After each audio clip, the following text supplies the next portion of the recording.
Selamat pagi, perkenalkan nama saya Kelvin. Di video kali ini saya akan membahas tentang kasus audit yang berkaitan dengan opini audit dan juga ancaman auditor. Jadi inti cerita di kasus ini adalah seseorang bernama Scott yang merupakan mitra audit dari Surferdut.inc yang merupakan perusahaan yang menjual pakaian, memiliki hubungan yang cukup dekat dengan George yang merupakan kepala eksekutif perusahaan tersebut. Scott sudah mengaudit perusahaan ini selama 6 tahun dan tidak ada masalah. Tetapi di tahun ini Surferdut mengalami masalah keuangan yang disebabkan penurunan penjualan, resesi, dan juga perubahan tren fashion di masyarakat. Oleh karena itu, Scott berencana memberikan paragraf penjelas going concern dan juga catatan kaki di laporan keuangan. Meskipun begitu, Scott merasa enggan untuk memberikan opini tersebut. Selama mereka berdiskusi, muncullah konflik kepentingan di mana George merasa bahwa ia dapat melewati krisis ini dan merasa justru opini dari Scott lah yang akan menghancurkan bisnis tersebut.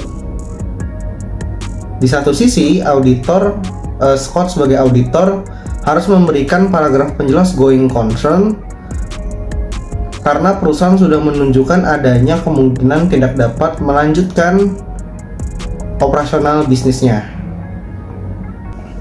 Selanjutnya kita ke pertanyaannya. Untuk pertanyaan yang pertama, apa saja pilihan Scott?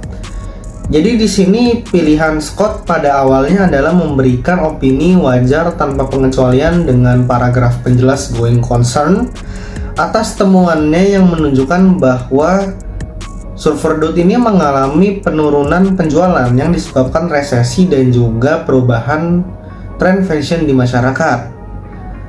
Tetapi Scott merasa tidak enak terhadap George karena merupakan teman dekatnya, sehingga ia harus menunda untuk memberikan opini tersebut. Scott kemudian memberitahu George terkait dengan temuannya dan terjadilah konflik kepentingan di mana George merasa bahwa jika opini auditnya diberikan paragraf penjelas going concern malah mempengaruhi kelangsungan bisnis tersebut. Dan pada akhirnya Scott memutuskan untuk mendiskusikannya selama sepekan ke depan. Dan oleh karena itu, opini audit Scott bisa saja berubah karena adanya pengaruh independensi auditor berhubungan dengan hubungan Scott dan George yang dekat. Selanjutnya kita ke pertanyaan kedua, bagaimana paragraf penjelas mengenai kelangsungan usaha dapat menjadi nubuat yang terpenuhi dengan sendirinya bagi Surferdut. Jadi paragraf penjelas going concern ini dapat menjadi penyebab berakhirnya kelangsungan bisnis Surferdut atau bisnis pada umumnya, karena paragraf tersebut akan dimasukkan dan disertakan dalam laporan keuangan yang dimana akan dibaca oleh investor dan juga masyarakat. Investor dan masyarakat yang melihat paragraf tersebut akan berkesimpulan bahwa perusahaan ini seperti Surferdut akan menjadi perusahaan yang kurang prospektif untuk diinvestasikan, dan pada akhirnya Surferdut akan kekurangan dana dari investor, ditambah dengan penurunan penjualan akan membuat Surferdut harus menutup bisnisnya. Selanjutnya pertanyaan yang ketiga, diskusikan pentingnya pelaporan auditor yang lengkap dan akurat kepada publik, dan jelaskan konsekuensi yang mungkin terjadi bagi kedua belah pihak jika paragraf penjelas going concern dan catatan kaki tidak disertakan.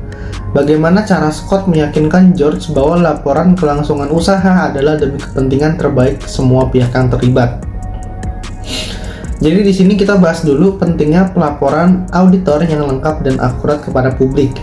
Jadi di sini keakuratan dan kelengkapan laporan auditor tentunya sangat penting karena opini auditor lah yang menjadi tolak ukur kewajaran, kelengkapan, dan keakuratan laporan keuangan.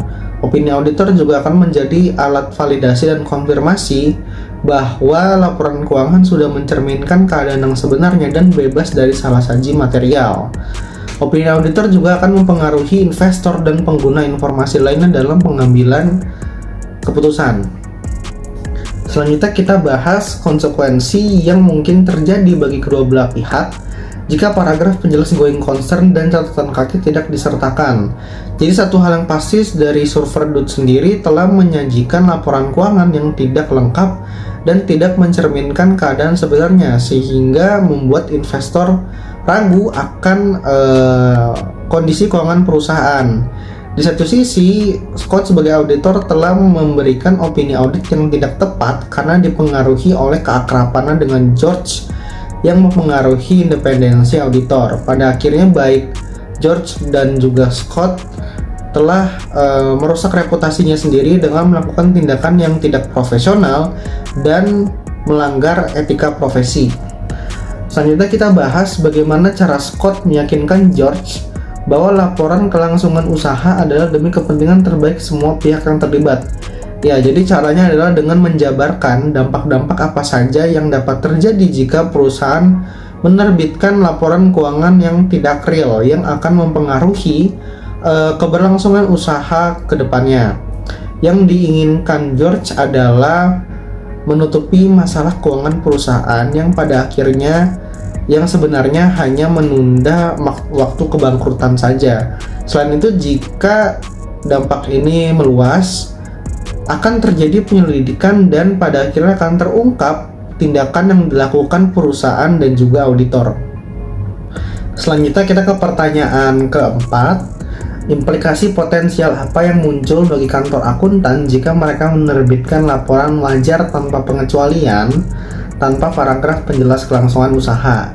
Ya, jadi di sini dampak ke KAP tentunya besar ya, apalagi jika personilnya ketahuan melakukan tindakan yang tidak etis dan tidak profesional. Satu hal yang pasti, baik dari KAP dan juga auditornya akan dikenakan sanksi karena telah melanggar etika profesi.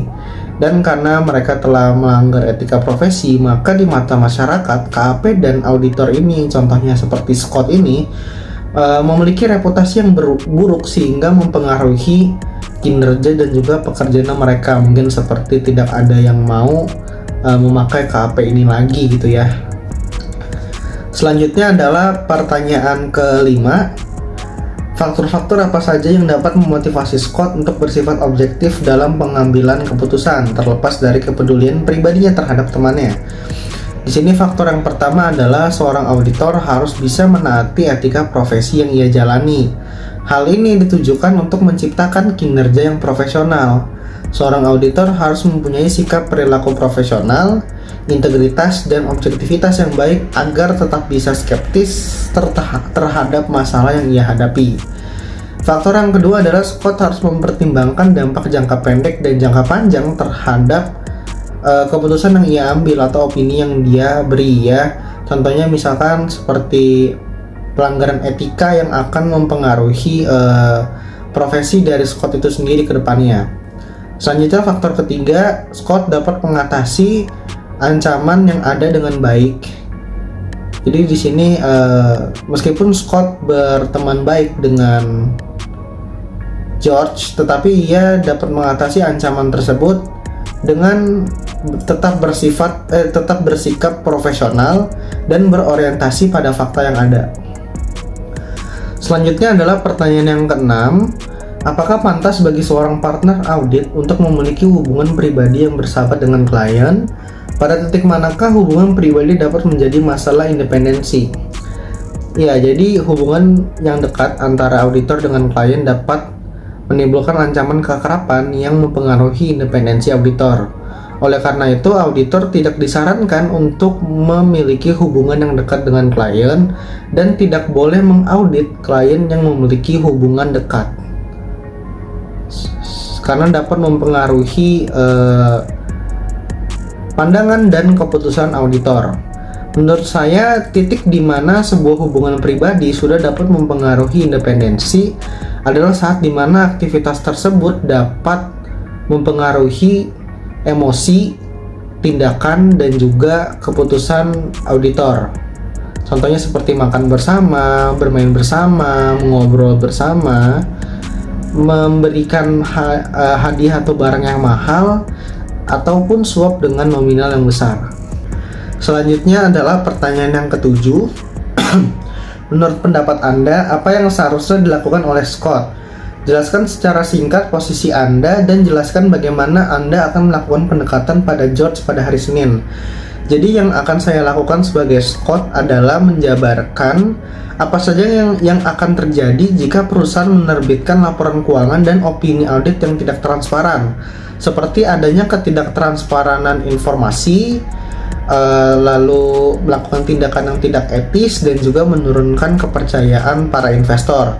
Tentunya hal-hal tersebut justru akan mempengaruhi keberlangsungan bisnis dalam waktu singkat maupun waktu panjang, karena ya terjadi penurunan penjualan yang drastis karena baik dari investor dan masyarakat sudah kecewa dan merasa perusahaan ini sudah tidak layak untuk diminati atau diinvestasikan ya.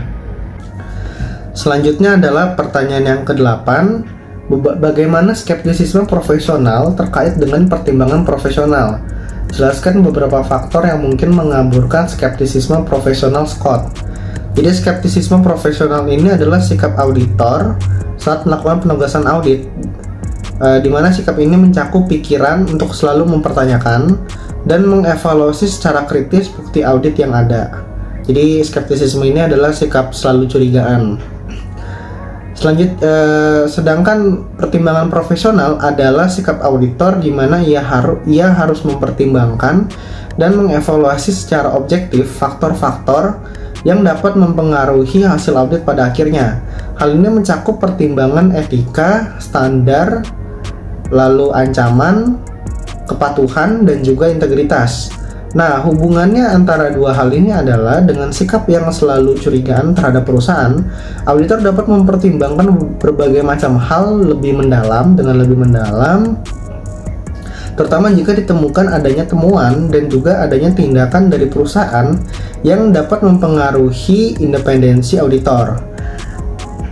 Nah, beberapa faktor yang mungkin mengaburkan skeptisisme profesional Scott adalah yang pertama, hubungan keakraban Scott sebagai auditor dengan George sebagai kepala eksekutif Silverwood yang menimbulkan ancaman keakraban. Yang kedua adalah hilangnya sikap curigaan Scott karena sudah mengaudit Silverwood selama 6 tahun dan belum ada pergantian auditor selama waktu tersebut. Selanjutnya adalah pertanyaan terakhir yang ke-9. Pertanyaan yang ke-9, pertimbangkan jebakan penilaian untuk memecahkan masalah yang salah. Apa saja masalah yang sedang dicoba untuk dipecahkan oleh Scott? Apa masalah yang seharusnya dicoba selesaikan? Jelaskan bagaimana ia dapat menyelaraskan kedua tujuan tersebut sehingga masalahnya menjadi lebih sederhana untuk diselesaikan. Jadi, jebakan penilaian yang terjadi pada Scott ini terjadi karena beberapa faktor seperti ancaman keakraban dan juga ancaman advokasi. Nah, ancaman itu dapat mengganggu independensi auditornya Scott sehingga ia tidak bisa objektif dalam mengambil keputusan. Nah, masalah yang sedang dicoba untuk dipecahkan oleh Scott adalah yang pertama, masalah terkait dengan opini audit wajar tanpa pengecualian dengan paragraf penjelas going concern akibat adanya krisis keuangan di Silverwood. Yang kedua adalah masalah terkait dengan bagaimana mengakhiri krisis yang terjadi di Silverwood ini. Yang ketiga adalah pertimbangan dampak dari paragraf penjelas going concern ini seperti hubungan baiknya dengan George dan juga nasib para pekerja Silverwood jika Silverwood ini ditutup.